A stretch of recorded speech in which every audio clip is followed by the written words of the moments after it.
कहाँ पर लगी है, नुकसान कितना हुआ है आग लगने की, क्या वजह अभी तक सामने आई है, अभी सवाल को कैसे देख रहे हैं? देखिए तो सीमा मार्केट में हमारी अब्दुल्ला रोड पे ये मार्केट है इलेक्ट्रॉनिक्स की, तकरीबन कोई 8:35 या 40 मिनट पर आग लगी है।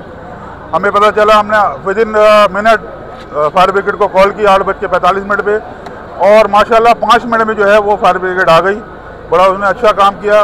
वजह तो ये बताऊँ कि ये मार्केट खुली हुई थी, अगर ये मार्केट खुदा ना वास्ता बंद होती तो आग का जो है बड़ा खतरा। 2 दुकानें इसमें मुतासिर हुई हैं और ये शॉर्ट सर्किट जो आग लगी है ये, लेकिन अल्लाह का शुक्र है फायर ब्रिगेड ने जो है फ़ौरन बर वक्त काम किया।